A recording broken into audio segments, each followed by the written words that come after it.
t'entends, depuis quelques ans là. Hello.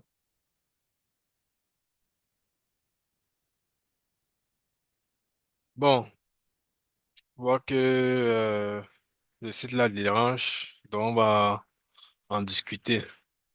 En espérant que demain, alors de mon côté, pourquoi? En espérant que demain le problème est résolu. On va plus perdre le temps en essayant de lancer Cloud Bouscule plusieurs fois.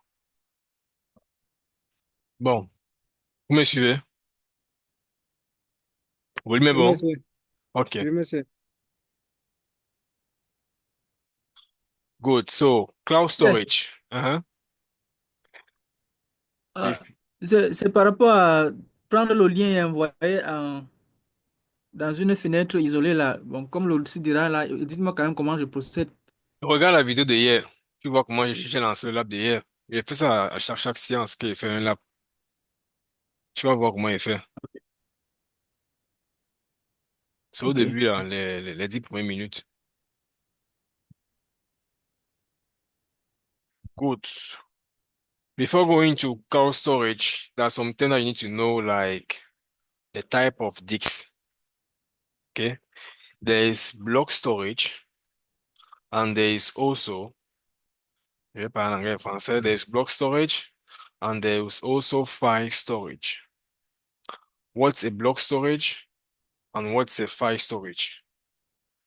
Je disais qu'il y a des fichiers, il y a le fichier stockage d'objets, et aussi, pas encore aussi stockage de fichiers, qui s'appelait file storage. Bien. Le stockage de blocs, ici c'est quoi? Ici en fait ce sont le bloc par stockage, ce sont les blocs qui sont divisés, qui divisent les données en blocs de travail de taille fixe et les stockent séparément. Ça signifie que chaque bloc ici est identifié par une adresse unique, ce qui permet de récupérer rapidement les données.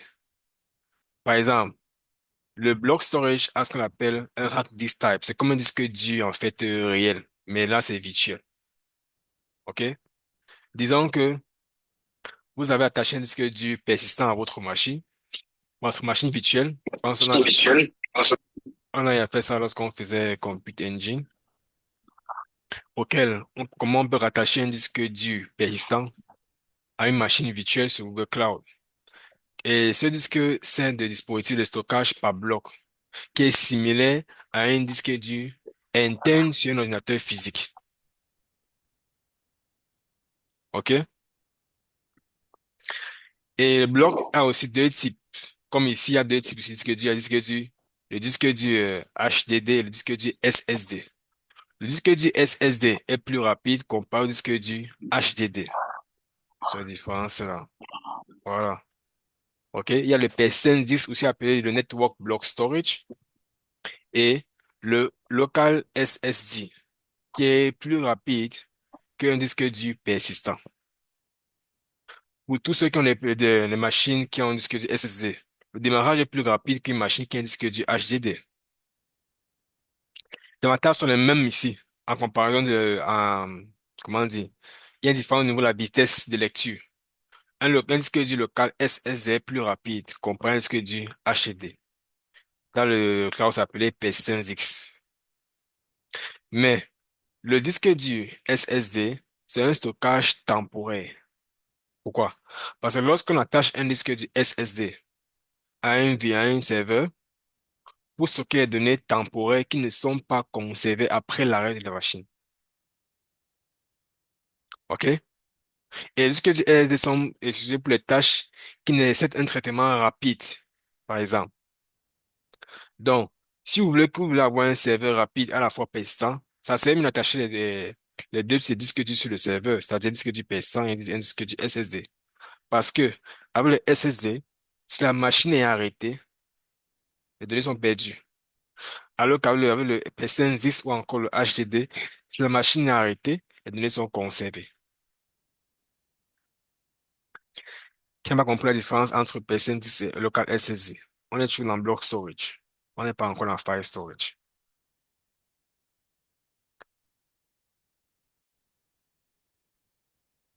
Qui n'a pas compris la différence?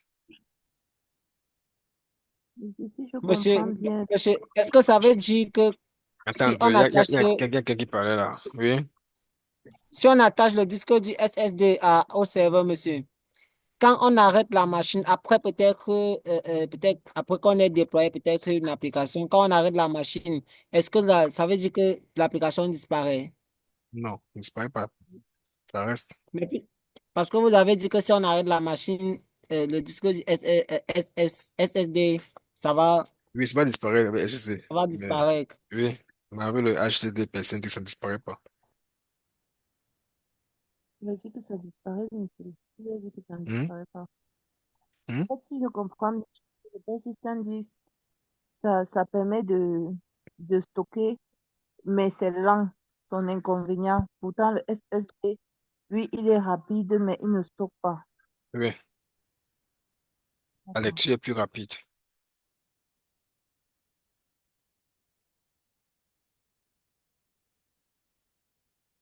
Monsieur, ça veut donc dire que si on attache les deux, on travaille peut-être avec le SSD. Après, on envoie dans le disque du persistant.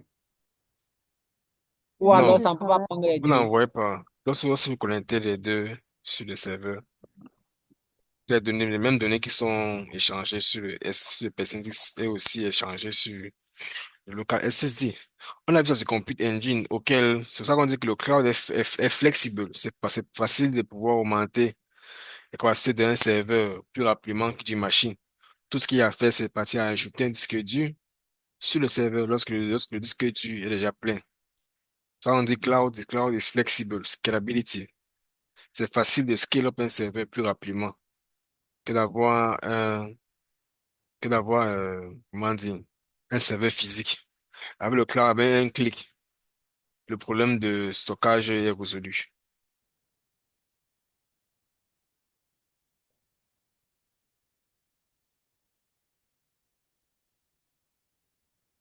Bon,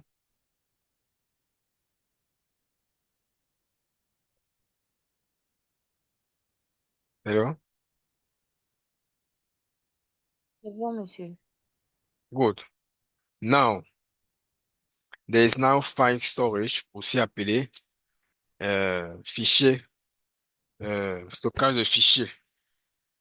Ici, le stockage de fichiers ici organise les données sous forme de fichiers dans une hiérarchie de dossiers, ce qui est adapté, comment dire, aux accès partagés. C'est un peu lorsque vous parlez d'une entreprise. Il y a ce qu'on appelle réseau partage. Par exemple, lorsque vous avez une entreprise, l'entreprise a son propre réseau interne.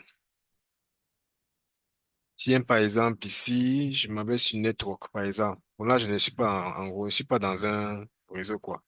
Mais si je tape ici, par exemple, 192.168, peut-être point 100.1, là, par exemple, et que je cherche, bon, il n'en a rien. Pensez que vous pouvez ping comment dire, mon réseau. Ça ne trouve pas. Pas grave. Par exemple, avec ceci, si c'était en une entreprise, ça allait m'afficher, en fait, le réseau partage de la compagnie auquel je me trouve. OK? Même si la compagnie est à Yaoundé, je prends le cas de Afila First Bank, là, il a fait le stage. Même si la personne est à Yaoundé, même si la personne est peu importe, tous les différents bureaux, ou encore les différents, disons, bureaux de Afla First Bank, qui sont à travers le Cameroun, ont un même réseau interne. Donc, c'est pour dire quoi? Si quelqu'un qui a Yaoundé met un truc dans le réseau partage interne, moi qui a Douala, je peux avoir accès à ça. Si je suis dans le réseau, bien sûr, de Afla First Bank. Ce qu'on appelle réseau partage. Et dans le cloud, la ressource qui gère ça est appelée Cloud File Store. Cloud File Store. Je vais saisir ça. Je vais saisir ça. Je vais prendre Epic Pen. C'est le cloud. Donc, devant ça, par exemple, c'est ici. Cloud File Store. C'est lui qui gère ça. Qui est ce qui permet à plusieurs utilisateurs d'accéder simultanément à des grands fichiers. OK? Ici, c'est un partage de fichiers dans des environnements quoi? Entreprise ou encore gestion de contenu. OK? On va faire l'offre de ça, comment créer un fichier partage, mais on va le faire lorsqu'on aura notre propre compte. Parce que la configuration de tout ça prend un peu de temps. OK, on va mettre que 3 serveurs en réseau. Vous allez voir que lorsque je vais modifier un truc dans un dossier, parce qu'on précise bien, le stockage de fichiers est organisé les données sous forme de fichiers. Ça veut dire que si je mets un fichier ici en réseau, OK, et que, par exemple, voilà comment ça passe. On va créer un serveur de partage. OK, le serveur de partage aussi, il y aura un fichier. Ce fichier est appelé F. Il y aura mes serveurs ici, auquel je vais monter le fichier-ci, un différent serveur qui a un dossier. Donc, tout serait interconnecté ici à travers un même fichier. Ça veut dire que si celui-ci travaille sur le fichier ci, qui est F, par exemple, il a mis ici test A, il a mis la B et C, la mise à jour serait faite automatiquement partout. A, B, C, A, B et C. Dans le même fichier auquel ils ont accès, qui est appelé F. OK? Parce que les données sont organisées sous forme de quoi? Sous forme de dossier. Donc, je crée un dossier dans mon serveur de file, dans mon serveur Firestore. Je crée un dossier à l'intérieur que je vais partir maintenant monter ce dossier maintenant sur les différents serveurs que je veux qu'ils ont accès à ce réseau partage. Ça veut dire que peu importe celui qui modifie les fichiers ici, la mise à jour serait faite automatiquement partout. OK? Qui m'a compris? Please, when you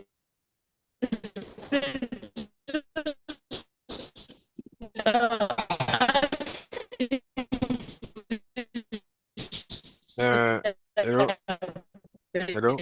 Yeah, yeah, the network is working.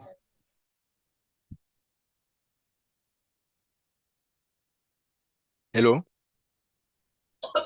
please also explain in English. When you explain, just mix to the English. Please. Okay. Can you hear me? Yeah, I'm getting you. Great.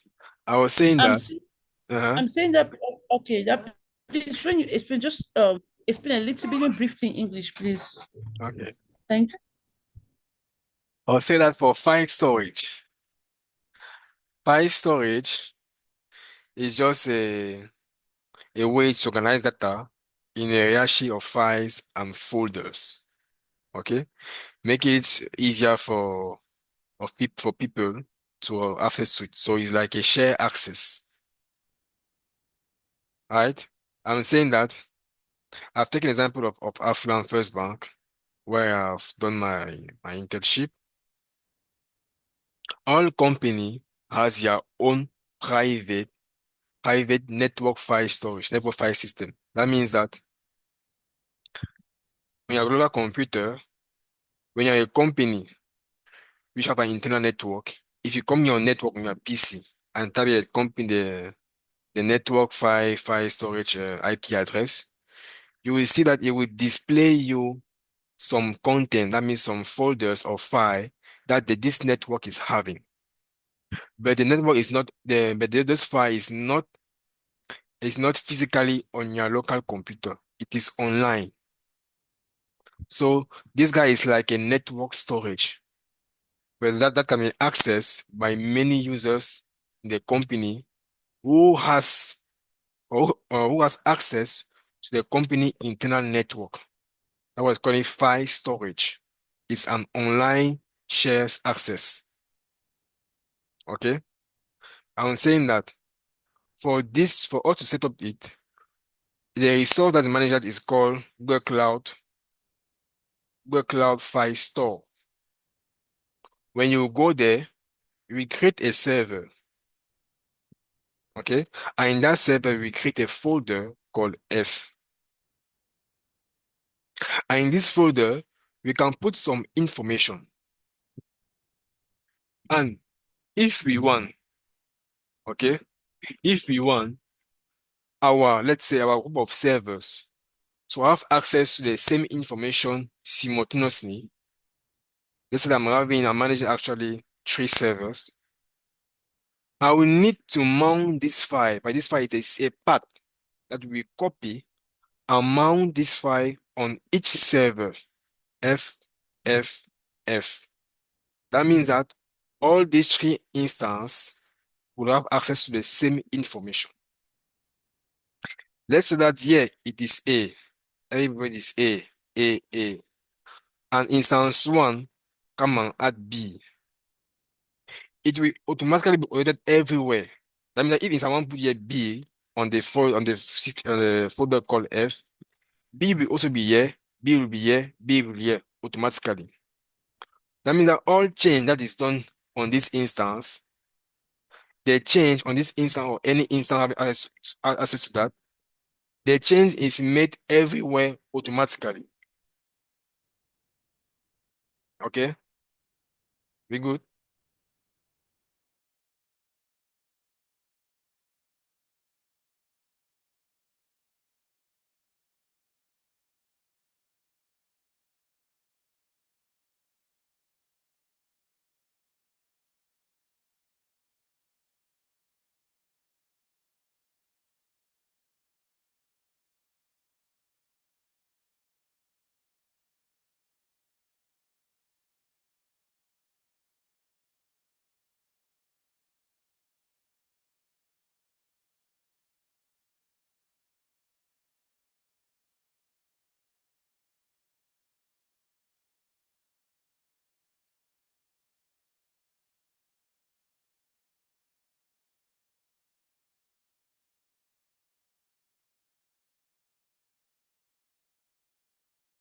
We good? Any question?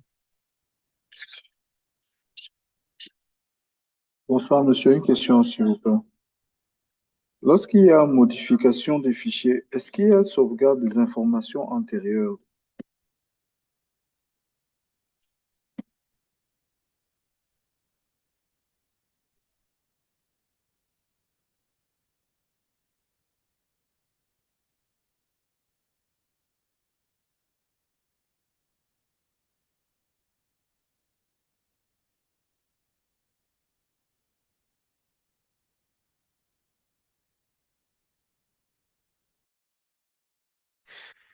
Hello? Oui, Claudette? monsieur, vous m'entendez?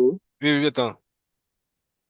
Oui, en fait, je demandais, par exemple, si on crée un fichier, comme vous avez dit, un fichier F, Mhm. est-ce que quand on modifie le fichier, par exemple, il devient F1, est-ce que le fichier F est toujours conservé ou pas? Je comprends. Si on allait créer un dossier F qui est appelé F, je change son nom. C'est ça que vous dites. Non, non, non, pas changer le nom, mais modifier les Le informations. contenu. Oui, oui, oui. Oui, est-ce qu'il y a une sauvegarde du contenu antérieur ou bien c'est un Non. changement total sans sauvegarde? Bon, là, je comprends pas. Peut-être, disons qu'à l'intérieur, j'ai Je un prends par fichier. exemple, Oui, bon, je vais allez-y. prendre un exemple simple. Mhm, Par exemple, quelqu'un se marie, par exemple, imaginons on a le fichier d'identification. mhm. Une femme se marie, elle change de nom. Est-ce qu'on va garder ces informations antérieures ou bien on va changer son nom une fois? Bon, là, ça va dépendre de vous. Plus vous avez accès au fichier.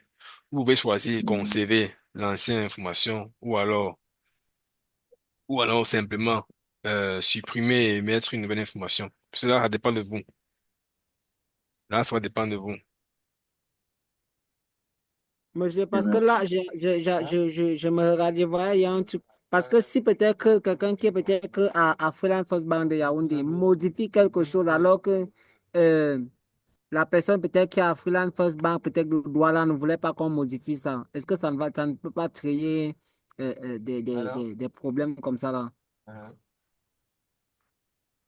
Il modifie un dossier quand on va que le dossier Peut-être, va oui, mais modifier. oui, mais peut-être que c'était un dossier, peut-être que la personne qui se trouve peut-être à Douala ne voulait pas qu'on modifie. Mhm. Et qu'à Yaoundé, on a modifié ça. Est-ce que ça ne va pas créer peut-être un désordre au niveau de la structure? Je ne sais pas. Non, non, non. Généralement, les réseaux partage, ils n'en arrivent pas. Vraiment, les fichiers de réseau de partage sont vraiment utilisés pour partager du contenu. C'est pas pour garder des informations sensibles. Pas possible. C'est que tout le monde aurait accès à ça. On ne peut pas garder des informations sensibles dans le fichier réseau de partage auquel tout le monde peut avoir accès à ça. Non, non. C'est pas possible. C'est juste pour partager du contenu. Du contenu facilement à travers plusieurs structures qui sont un peu éparpillées à travers le monde. C'est pas pour partager des informations sensibles. Donc, c'est même pas conseillé de mettre ici des choses sensibles dans un réseau de partage. Pas n'importe qui peut avoir accès à ça. Dans une compagnie, tout le monde n'a pas accès au même niveau d'information. Là, on est d'accord.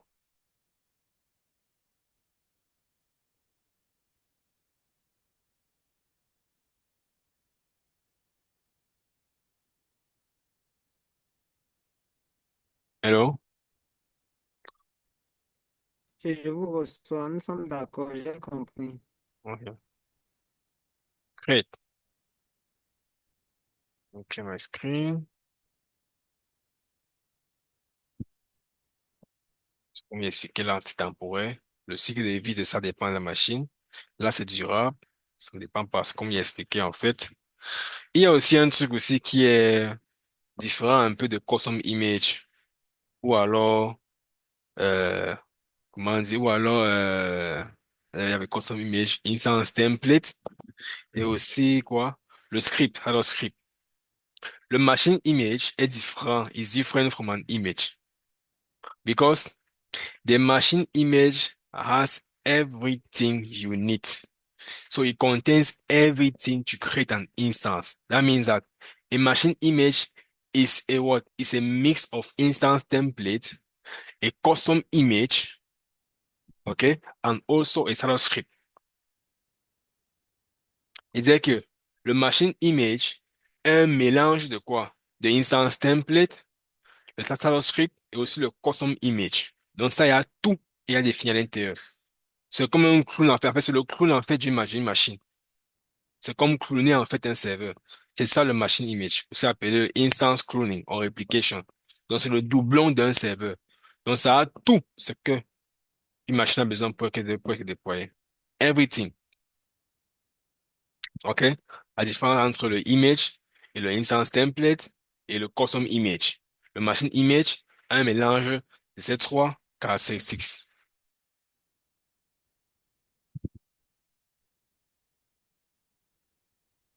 OK?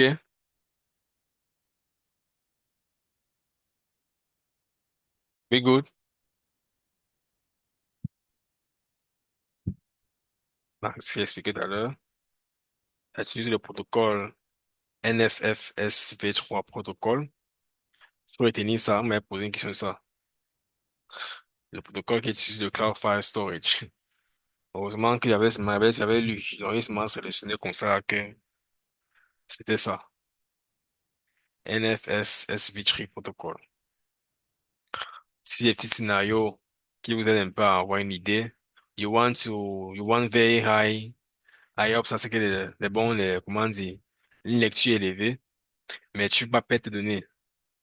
Tes données peuvent se perdre, quoi. Camilos, local SSD. You want to create a high performance file sharing system in GCP. File sharing system, c'est file store. You want to back up your VM configuration along with all its attached percent disks, c'est machine image. Okay? You want to make it easy to launch with what? With hardened OS and customized software. Là, c'est custom image.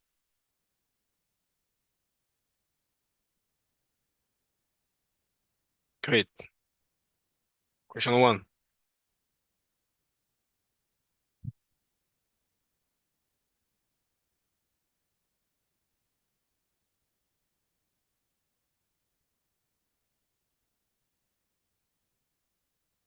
Block storage. Hmm? Block storage. Yep. Question two. Which of these services is a persistent network block storage file? Block storage service in GCP. Which of the service?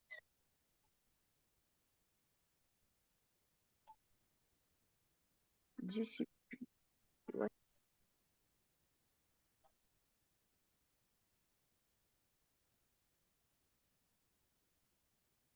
Persistent disk SSD, non. On a Un, droit de répondre. un choix. Quand il y a deux réponses, on précise que tu choisis deux réponses. Si tu vas préciser, choisir deux réponses, pas choisir deux réponses. C'est préciser sur la question. Choose two. Persistent disk. Yep. Chanterie.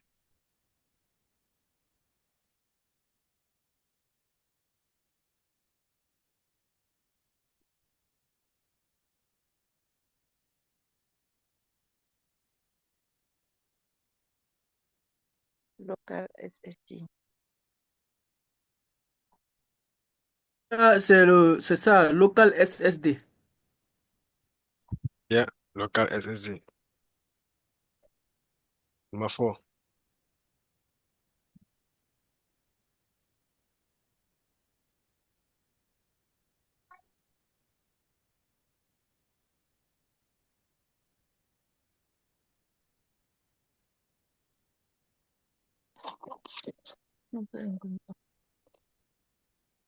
Machine image. Yeah. Machine image. Good. Good, good, good. Là, c'est juste une petite introduction. Maintenant, on peut lancer sur, comment on dit, sur Google Cloud Storage. What is Google Cloud Storage? Dans Google Cloud Storage, il y a ce qu'on appelle le bucket, il y a ce qu'on appelle aussi le object. Donc, on prend le concept là. Chut. Le bucket, c'est le stockage, le nom du stockage. C'est-à-dire, on peut dire ton drive, quoi, qui a un nom, bien sûr. Et le object sont en fait les données qui sont mises à l'intérieur. Ça peut être les données structurées ou les données non structurées. Ça peut être une photo, ça peut être une vidéo, ça peut être un fichier. Donc, peu importe ce que tu veux garder, lui garde ça. C'est comme le Google Drive, on dit. Dans Google Drive, on peut tout garder dans Google Drive. Tout ce qu'il faut, c'est l'espace. Mais la différence est que lui, il est flexible. OK? Lui, il est auto-scale. Lui, ça auto-scale automatiquement. Pas besoin de partir payer ou encore rajouter de l'espace. Okay? I was saying that the cloud storage has two terms known as the bucket name, which is similar to your storage name, and object. An object are simply information or data that you store inside your bucket. It can be a file, it can be video, or it can be some, what do you call it?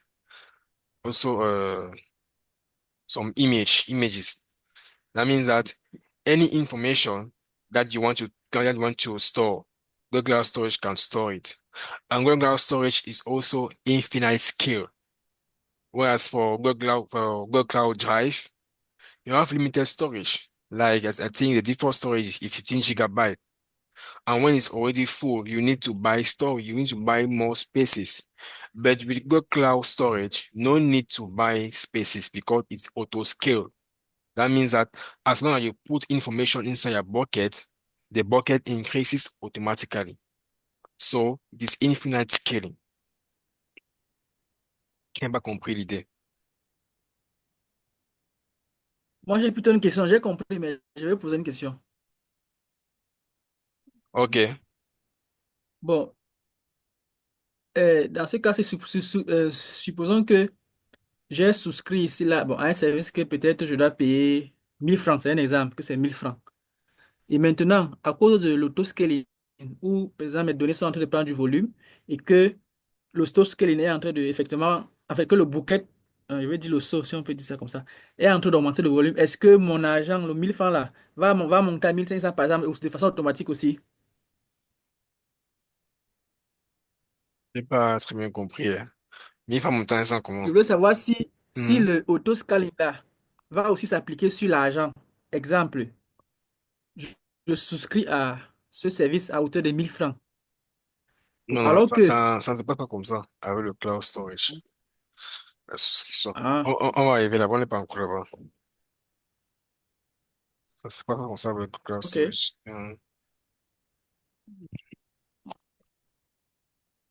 C'est bon ici? Oui. Ok. Parce qu'il expliquait, je m'inscris. Maintenant, qu'est-ce qu'il faut comprendre? Le bucket name est globally unique. Ça signifie que lorsque vous allez créer votre bucket, le nom est globalement unique. C'est seulement que ça dérange un peu si vous allez voir comment si écrit un bucket appelé Chris, on va vraiment dire là que name already taken. OK? Le name du bucket est globalement unique. Donc, si vous créez un bucket appelé Chris, personne au monde, peu importe la région où se trouve Google Cloud, plus personne dans les serveurs Google Cloud ne peut créer un bucket appelé Chris. On précise bien, c'est globally unique.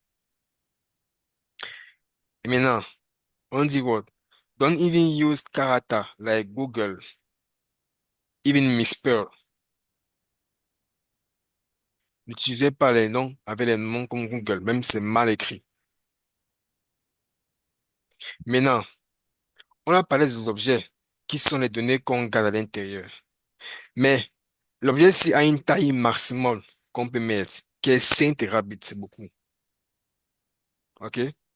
Donc, vous pouvez mettre une taille maximale par donnée, 5 terabits par donnée. Mais vous pouvez mettre 5 terabits de manière infinie. OK? That means that saying that what? Your maximum object size that you can upload on your cloud storage bucket is 5 terabytes per object. But you can upload 5 terabytes infinitely. OK? Donc là, là, c'est le poids maximal d'un objet qu'on peut garder dans Google Cloud Storage, qui est 5 terabits. Tu n'as pas compris. Monsieur, pardon, j'ai pas bien compris. Hmm? Pas bien compris à quel niveau? À partir de peut-être du deuxième point là. Je disais que dans le bucket, ce sont les données qui sont gardées, qui sont appelées les objets. On appelle les données objets. Et chaque objet a une taille maximale qui est 5 terabits. Donc, tu peux mettre 5 terabits dans le bucket, mais de manière aussi infinie. OK? Donc, la taille maximum d'une donnée que tu peux mettre dans ton bucket, c'est 5 terabits. Mais tu peux mettre que 5 terabits plusieurs fois, de manière infinie.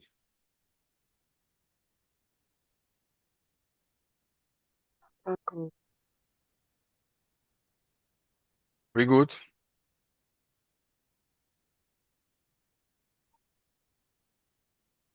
Non, c'est une partie aussi importante. C'est pas vous dire que je parlais Mhm. je parlais du je parlais du troisième point là où vous dites que je n'aime pas utiliser Google là, je veux que j'ai les préfixes Google. Oui, ça, c'est le nom du bucket. Quand vous créez un bucket, il faut donner un nom. Et le nom que donner est globalement unique. Et le nom ne va pas commencer par Google, même si c'est mal épelé, ce qu'ils disent.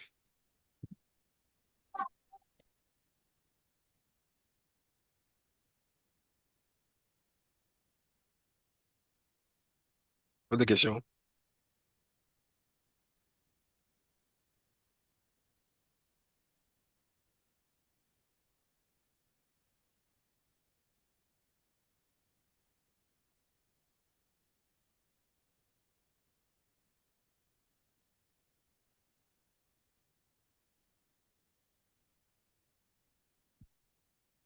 Autre question?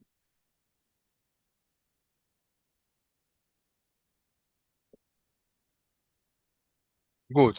Maintenant, dans notre classe storage, il y a ce qu'on appelle les storage classes.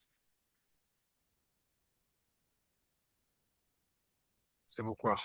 Parce que le storage classes, le storage class, il y a quatre des storage classes qui dépendent et chaque storage class dépend de l'utilisation auquel vous aurez accès à vos données. C'est pour dire quoi? Donc, on vient au début que, avant d'implémenter une solution, il faut d'abord évaluer les critères et le problème avant les parties implémenter. Ici, on ne crée pas un storage bucket de manière aléatoire. C'est pas sûr que tous les jours, vous allez avoir accès à cela. Et le premier class est quoi? Standard class. And this type of classes is for storage that you access frequently. Okay? This type of object is for storage that you access frequently. Donc, c'est pour les données auxquelles vous aurez accès de manière fréquente, et tous les jours. OK? Il y a maintenant Nearline, qui est un mois. C'est des données auxquelles vous aurez accès au moins une fois par mois. Et comme on descend, la facturature est, comment dire, est moins chère. Online, l'accès, c'est une fois tous les 3 mois. Et archive, une fois par an. OK? Et comme transition, c'est quoi ça? Comme transition, c'est impossible de quitter du haut, du bas vers le haut. C'est pour dire quoi? Lorsque vous commencez ici, il est seulement possible de quitter du nearline ou coline ou archive, mais impossible de revenir à standard. Pareil à nearline, il ne peut pas quitter à standard, non, il descend seulement vers le bas. Donc, il peut seulement quitter de quoi? De coline à archive et coline peut seulement quitter de coline à archive. OK? C'est impossible de revenir en arrière. Le chemin est impossible de revenir en arrière. It's only going downward. And the more you go down, the more the bill is low. Okay? And this solution is more expensive than Nearline, than Coline and Archive. And Archive is less expensive than any other storage classes because your access here is 1 time per year. With Coline, the access is 1 time every 3 months. Nearline, access is 1 time per month. And standard access is every day. That means you frequently use. We didn't get that. Qui m'a compris? Et aussi, standard est aussi appelé Regional Storage Class. Standard. Un autre nom de cela. Après, parfois, on met Regional Storage Class pour vous embrouiller. Donc, standard, le nom est aussi Regional Storage Class. Qui m'a compris?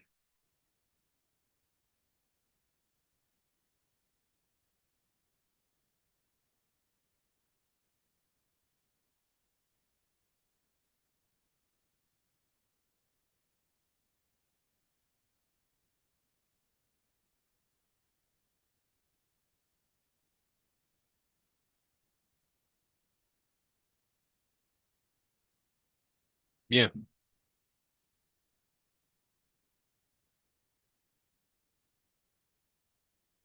Bon, ceci, ça serait bien si, normalement, je devais avoir, ça. Parce que maintenant, ça va toujours lancer.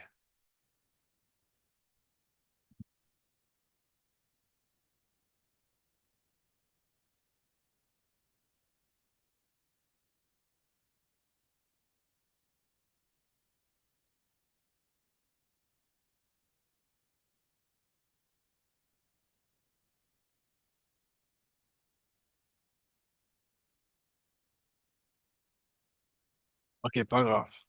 Demain, on va le faire. C'est-à-dire, je vais expliquer chaque option. C'est great. Maintenant, lorsqu'on veut créer un cloud storage bucket, il y a ce qu'on appelle object versioning. What is object versioning with cloud? Par exemple, I've created my bucket. I've created my bucket and let's say that I've deleted an object or a data accidentally. I mean that there's no way for me to recover it again. But if while I'm creating, for example, my cloud storage bucket and an enable object versioning, which is simply what? Which is simply a feature in GCP that allows you to retain and access to previous version of object stored in a bucket.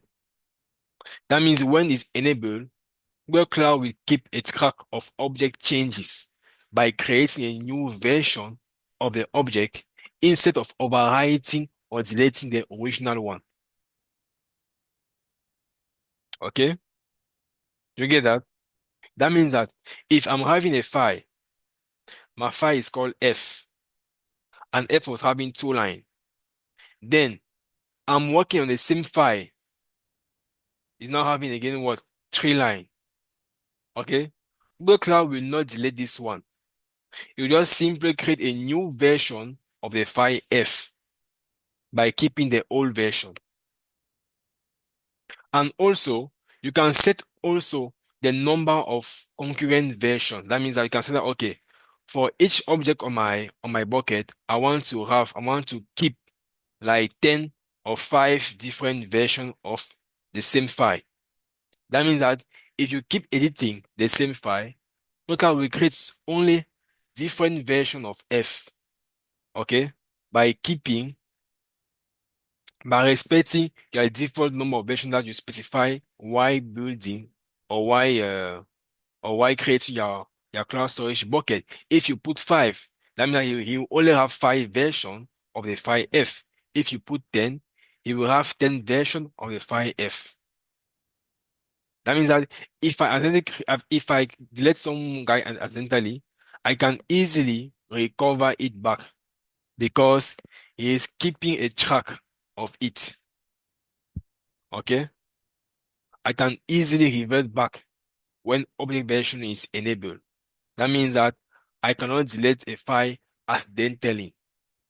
Even if I delete the file accidentally, I will not panic because my object version is enabled. And object version help me to recover back what I have deleted.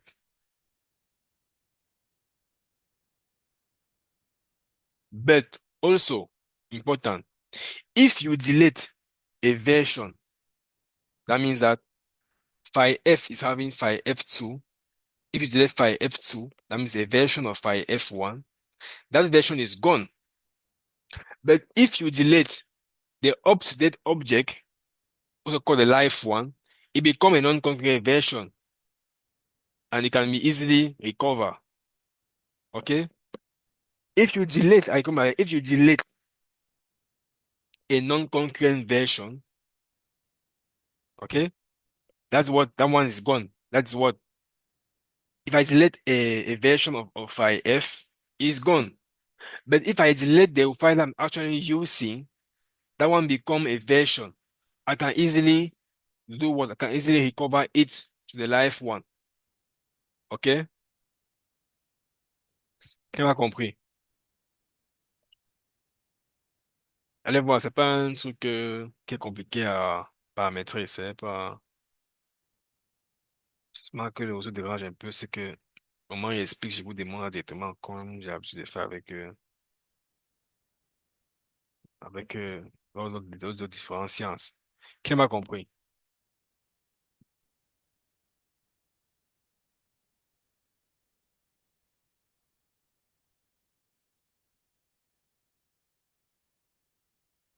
You didn't understand.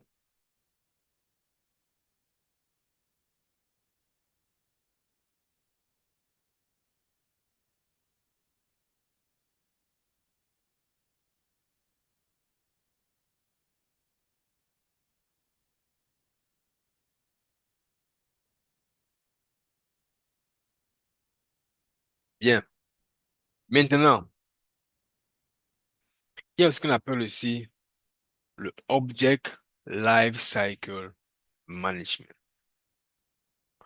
What's an Object Lifecycle Management? C'est bon, les gars. Le rythme est bon. Monsieur, Hmm? alors seulement, monsieur. Et je suis pas. Mais comme vous donnez des explications en français, vraiment, c'est plus facile. Hmm. OK. Même si c'est en anglais, au moins, on sait, on peut superposer ce que vous dites sur ce qu'on voit. Mhm.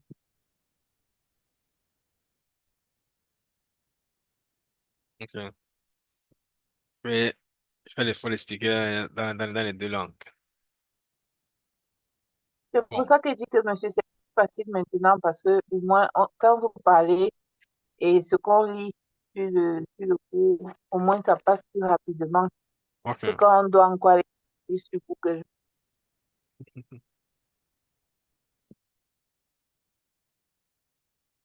Bien.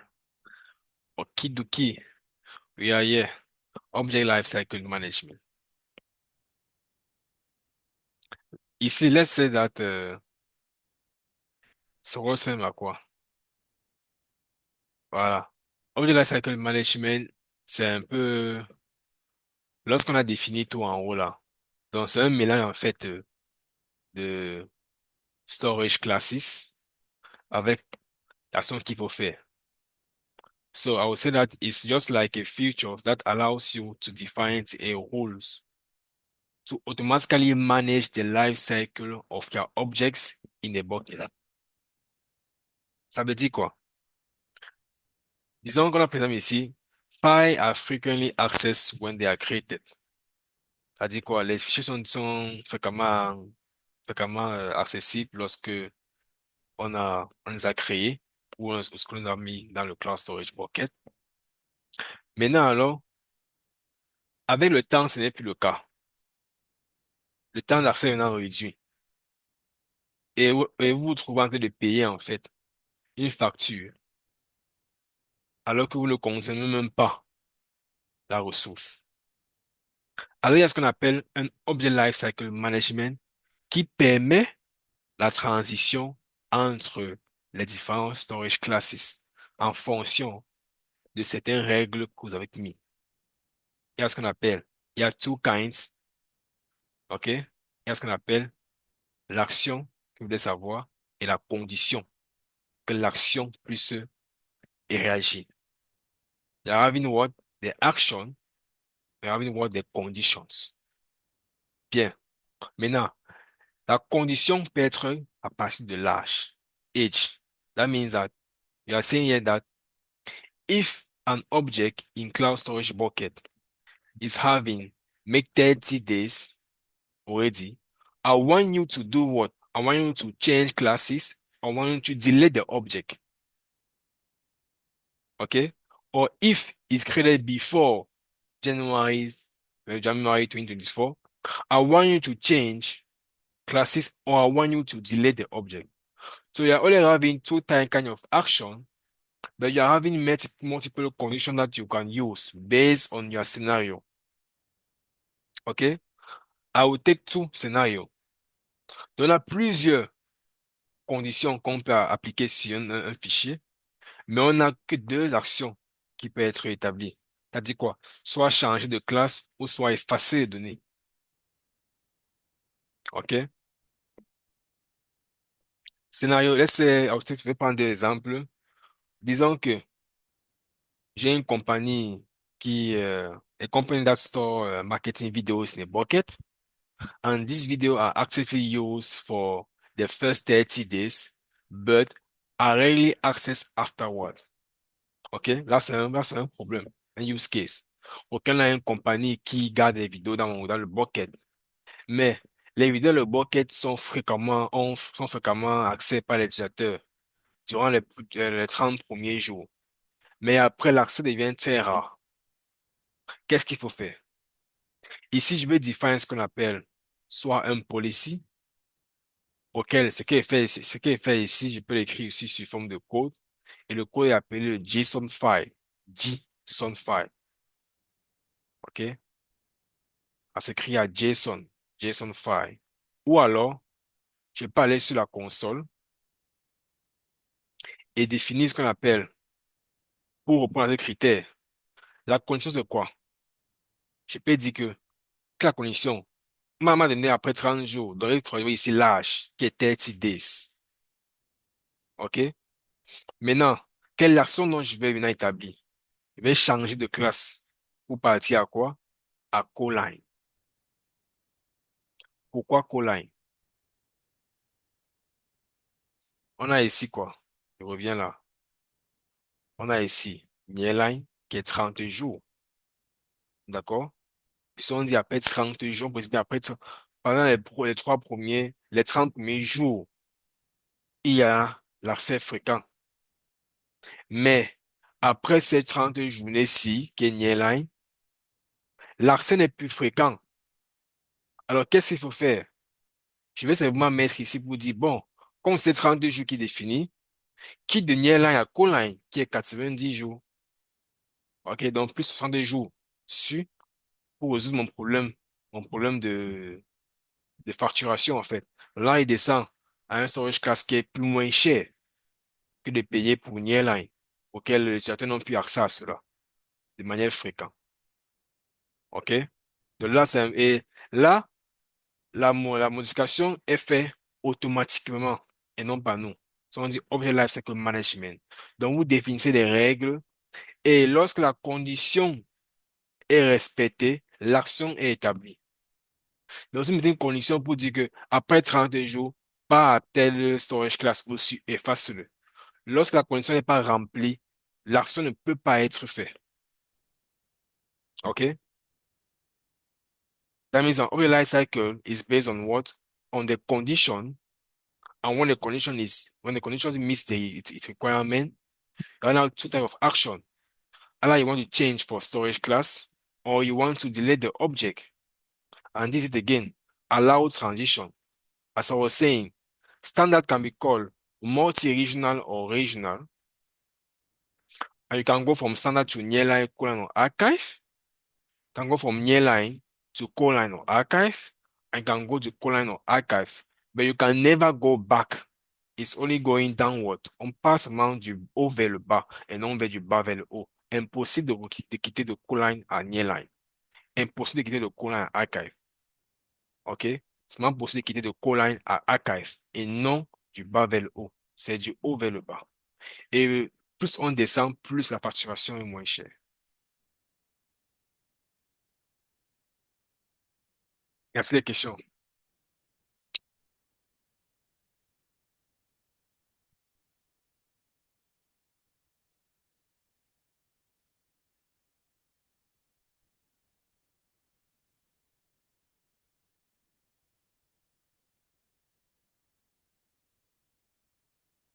Merci les questions.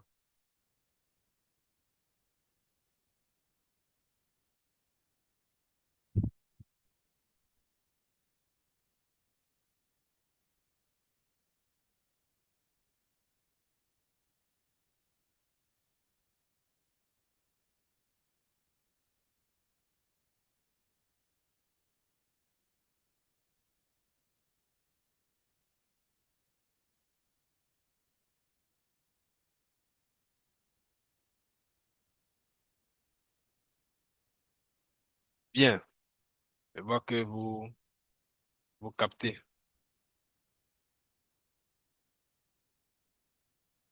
Good. Non, ceci, c'est un autre service appelé Cloud KMS. Là, ce sont les scénarios qui peuvent vous aider à mieux comprendre. Voilà. Revenons un peu ici. Ici, là, ce n'est pas Google Cloud Storage, c'est pas Google Cloud. G-Cloud qui est utilisé, c'est JS Util, qu'on parle de Cloud Storage. C'est-à-dire que Google Cloud Storage Utility. C'est JS Util. Google Cloud Storage Utility pour créer un Cloud Storage Bucket. MB signifie Make Bucket, le bucket name. Donc, tout ce que vous retenir, c'est quoi cela? Je veux dire, le code, ce n'est pas à retenir, mais c'est à comprendre. Le code n'est pas à retenir, mais c'est à comprendre. Parce que ce sont les QCM qui sont pour devant vous. Que vous allez faire un choix. OK? Do not cram this code, but understand the code. Because it is English, c'est l'anglais. Le code, c'est l'anglais, en fait. LS, c'est le commande qu'on a à voir. Et vous allez comprendre que LS, c'est à quoi? LS-E, c'est à quoi? C'est la même chose. On a à voir ça. La même chose ici. Copy, c'est à quoi? Move, c'est à quoi? Rewrite, c'est à quoi? Ça, c'est l'anglais. Les commandes Linux qu'on a à voir. Voilà ça qui est appliqué ici. Pour créer un bucket, avec la commande, c'est JS utile, make bucket, le bucket name. Period. Maintenant, pour lister le contenu du bucket, avec aussi le non-concurrent observation, c'est-à-dire le contenu aussi caché, c'est ls-a et le bucket name qu'on veut lister. Un peu comme le folder. Quand tu veux lister le contenu folder, ls-a, le folder name. Maintenant, pour copier un truc, on sait qu'il y a quoi? Il y a le source et le destination. Même chose ici. Le storage bucket source from which I want to copy data and to which cloud storage I want to put the data. Okay? Source and destination. Now I want to move or rename a bucket, the command mv. That's what command I want to, what file or what document I want to move and to where, the same. Rewrite. See me when you want to rewrite, let's say change, for example, the storage class name. Okay? Change storage class for object. Same thing. Okay? And that is it. Do not try to cram this command. Pas vous moi, je ne connais pas ça. Mais est-ce que vous êtes capable de lire la commande et expliquer ce que la commande fait? Parce que je comprends à quoi la commande est utilisée. Ça va me servir à rien de retenir la commande si en tête. C'est seulement si je pratique, si je travaille ça tous les jours, ça peut rester dans mon cerveau. Mais c'est pas le cas. Ça ne peut pas rester dans ma tête. Mais j'ai compris à quoi c'est la commande. C'est mal en le lisant. C'est suffisant pour moi. Là, je passe mon chemin. OK? Donc, faut pas tomber dans le piège que vous voulez venir retenir la commande ici. Comprenez plutôt à quoi c'est la commande. De manière que, lorsque devant ça, vous pouvez expliquer ça à quelqu'un. Mais sans connaître, même taper vous-même la commande là. Ça, le plus important.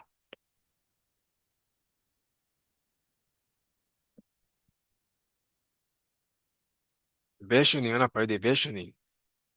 Là, c'est seulement quoi? Set on, c'est pour enable versioning, ou set off, c'est pour disable le versioning. Period. OK? Good. Ceci sera parlé lorsqu'on va voir pour voir quoi c'est. Le uniform as control list. Lorsqu'on va déployer cela, c'est expliqué là-bas. Différence entre les deux. Mais la partie c'est sans URL, c'est important. Sans URL, c'est quoi?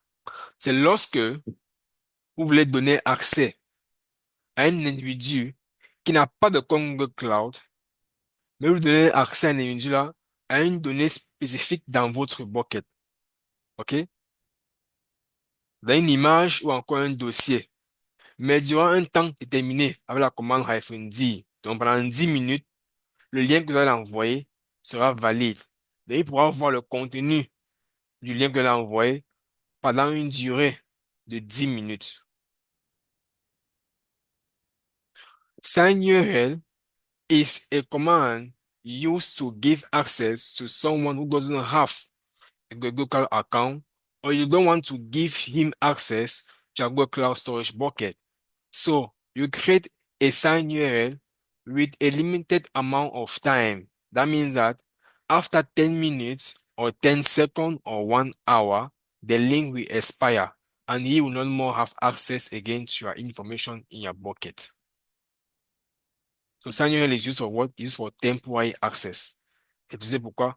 Pour les accès temporaires à vos données dans votre cloud storage bucket. Qui m'a compris?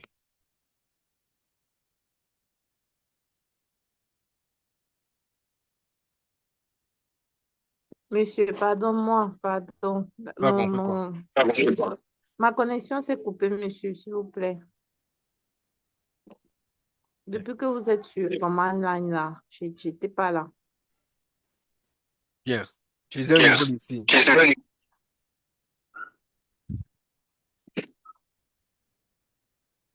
Ok. Allô?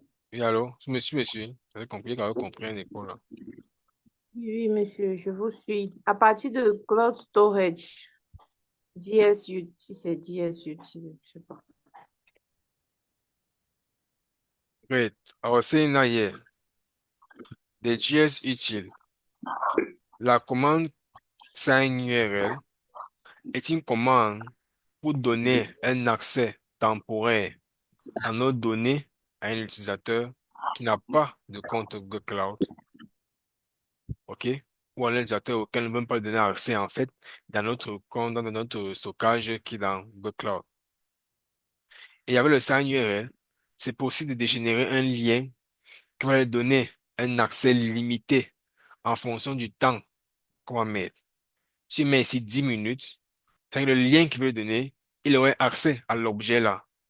Ou encore, et si l'objet est appelé de données, ça peut être un fichier, un dossier ou encore une vidéo, pendant 10 minutes. Mais après 10 minutes, le lien va expirer. Il n'aurait plus accès à mes données. Donc, c'est un URL, c'est pour donner des accès temporaires à un individu à vos données dans votre compte Google Cloud Storage.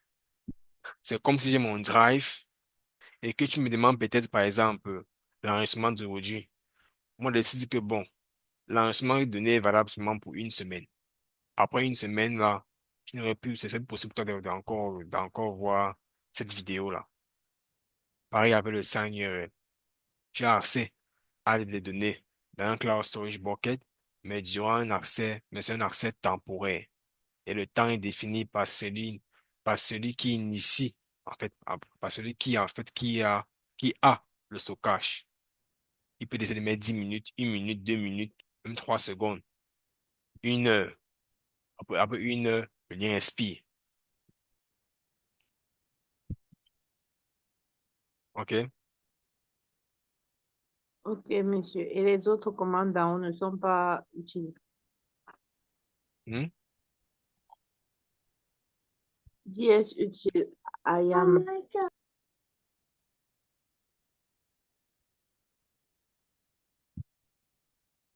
C'est quoi?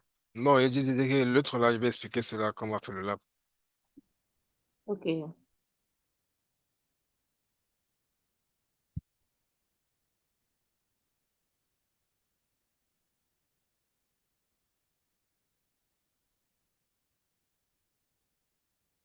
Great. True or false?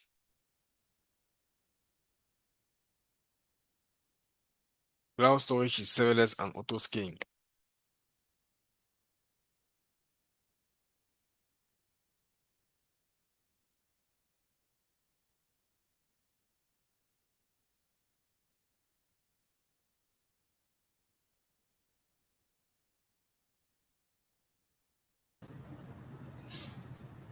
False. Pourquoi false?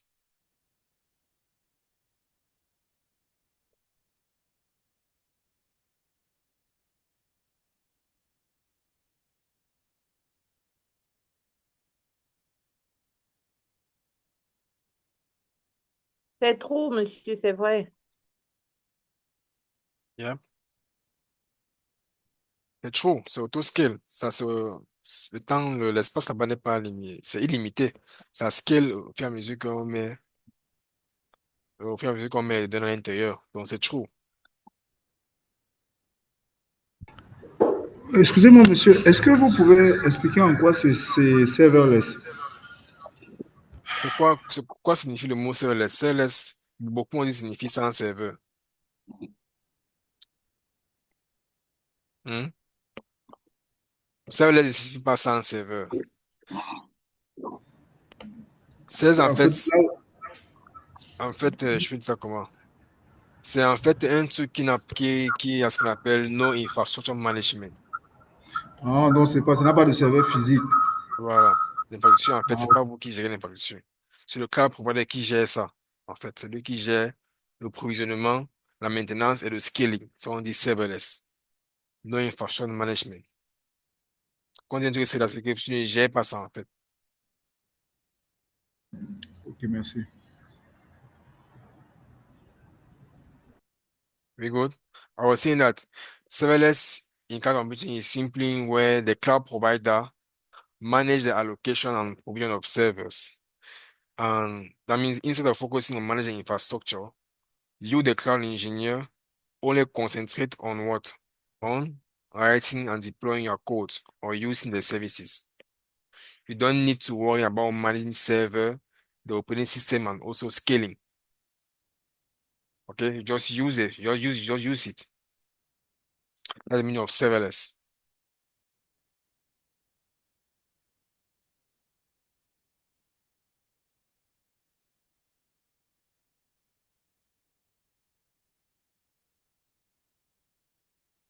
Good. Yeah, yeah. Non, c'est si. Je vais revenir sur ça demain aussi. Bah, vu ça. C'est le tableau aussi.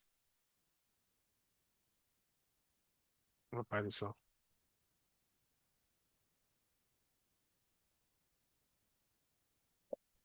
Country.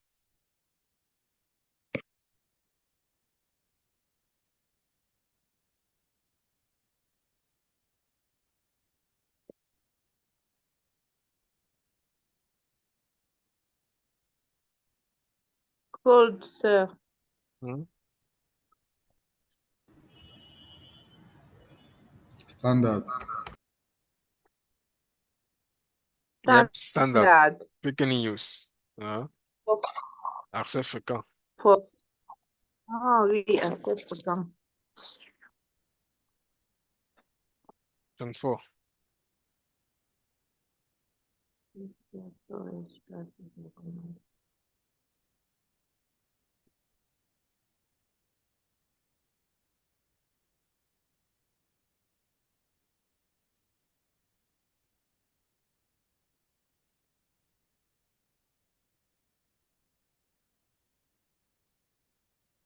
Oui, anglais là-bas, non, fini. Code line. Once a quarter. Moi, j'ai dernière ligne. Quarter, c'est call line.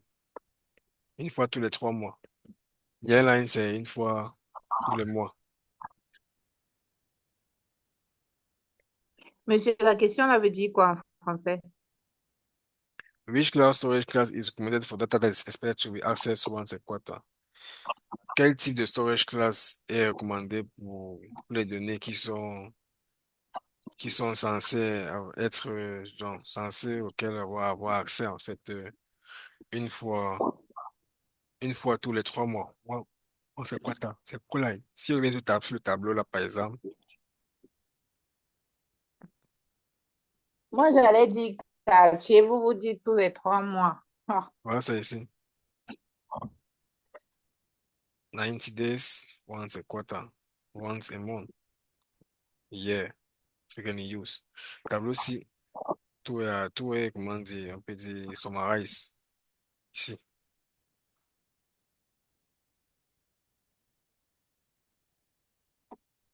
And 5.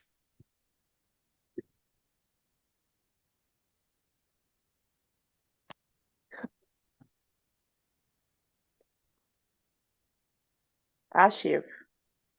Ouais, Akash. Ok, c'était pas une erreur. Ah, 36.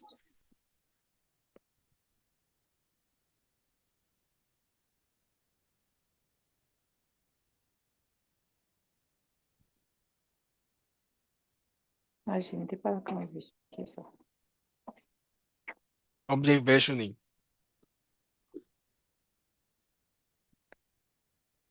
Oh, 7. monsieur.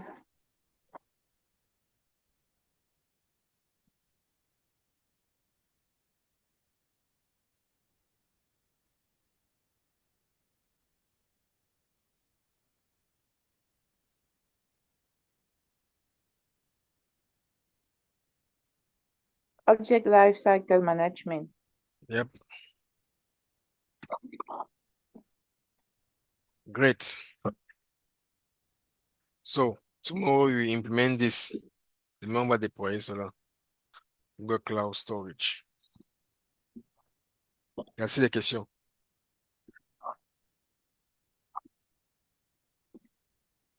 On a vu la partie grammaire.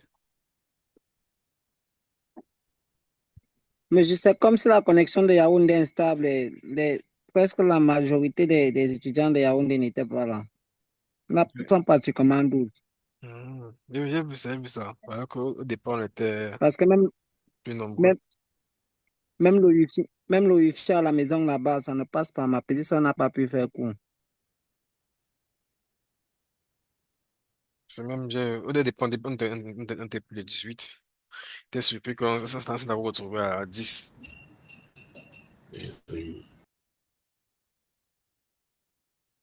Pas grave, je vais envoyer un message dans le groupe ce soir.